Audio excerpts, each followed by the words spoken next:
What's going on, brother? Greatness. I'm glad. It is greatness. I'm so glad that you stopped by to do this. I wanted to have you on camera and just talk about. You're our first 100-pound patient. You're the first patient at Cellular Health MD that's lost 100 pounds, and so I just wanted to bring you on and just talk about that a little bit and what you've accomplished, what you liked, what you didn't like, what you've went through, what you've done up here. So, where do we start with the detox? Yeah, we started with a detox. You told me I'd lose 20 pounds. You hit it dead on the money, and that was just the beginning of the whole journey. Yeah, and it's I can't even explain it really. The change it's made in my life. It's like it's been handed to me again.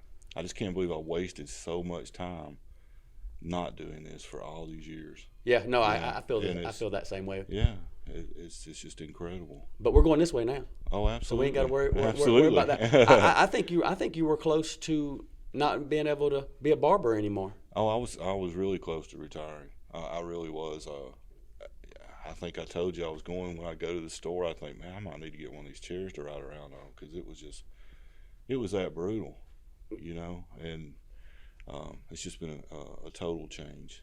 And you have adopted it all, Mike. I mean, like what me and Brad preach up here, all the fasting, the detoxing. I mean, you live it daily, don't you? You fast daily? I fast every day. Yep. At least 20 hours. Yep. I try to go 20 to 24 every day. And how would you describe the different energy level in before you came here and now that you're doing all this fasting? I don't even really know how to describe the difference. It's just incredible, really. I wake up, I'm ready to go. I go to bed, I can't hardly go to bed because I'm wanting to do other things. I have to really just focus on slowing down, to just even stop. Isn't it crazy? It is. It's incredible.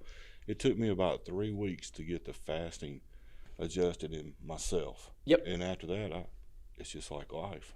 Well, I tell you, true power is in restraint, right? Mm-hmm. I don't believe, but besides my sex addiction that I talk so openly about, I don't think there's no other better example of restraint than fasting.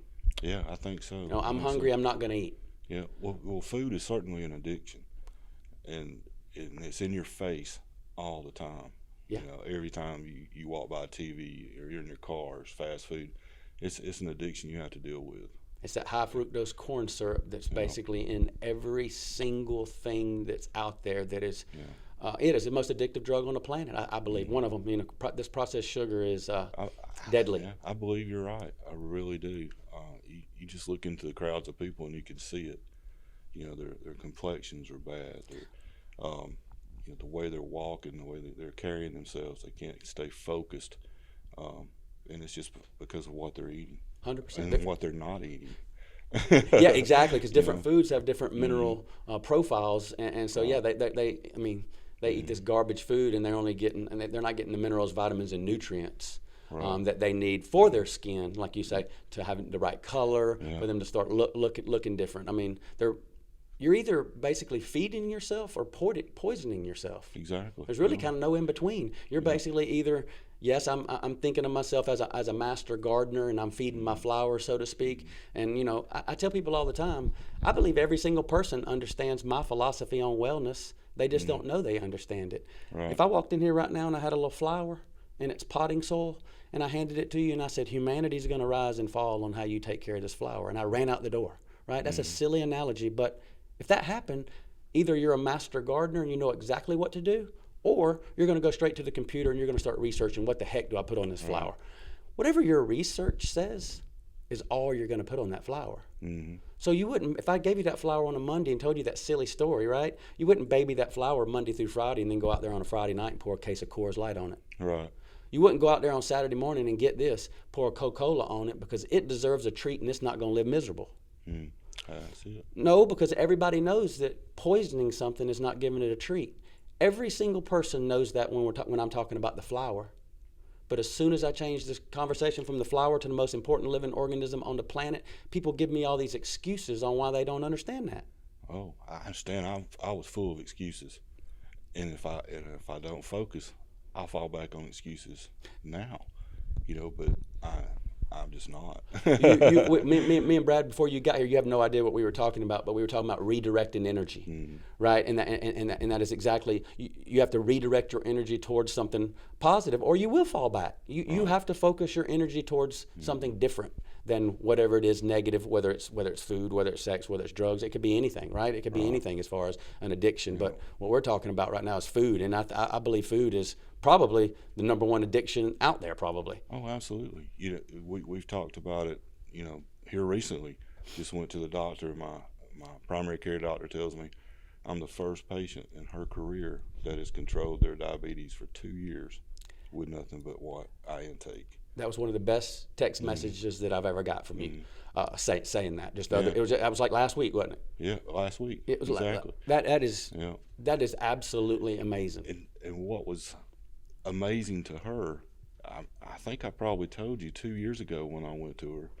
and we were discussing what the journey I was fixing to take, or I was already on. She was like, "You can't do that. I remember you telling me you that. know, that's going to do this. You're going to have these problems.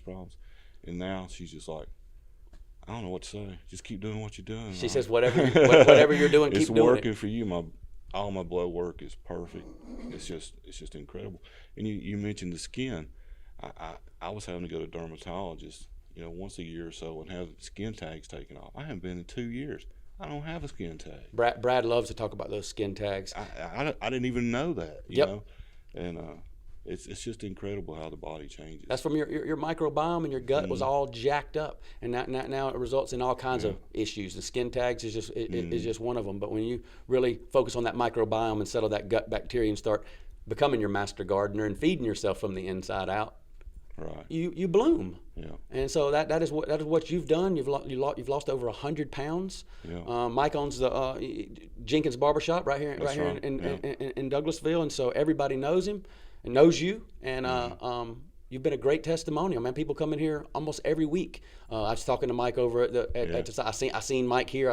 Man, he looks great, and I'm just proud of you, brother. I'm just proud that you trusted me enough to let me try to help you. You know. Hey, I appreciate you, man. You know, I told you before I started, so I'm gonna have his surgery.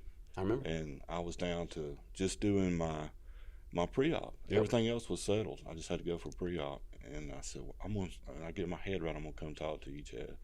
And that was the beginning. Yep. Yeah. And here we are 2 years later. Here we are 2 years later. And you were on how many prescription medications then? Man, I don't even know. I was taking 3 blood pressure pills, high cholesterol pills, metformin. They were fixing to start me on low doses of insulin. It was just insane. They wanted to get my A1C. They wanted me to try to maintain around 7 to 8 on my A1C. And now, just from doing the right things, I'm at 5.2. I mean, they said they told you couldn't do that. They told me I couldn't do it. Said it can't be done. Yeah. Well, you've done it, brother, and I'm proud of you, and I appreciate you coming by and just taking a few minutes with us and sharing your story, because I know there's people out there that can benefit and that you could help greatly from your story, and I appreciate you, brother. Oh, anytime. You know, I try to send people to you and just go talk to them. Just talk. Yeah. You know, make the decision for yourself, but you can do it. If this old guy right here can do it, you can do it. You absolutely can do it. You've changed your life, brother, and it's exciting.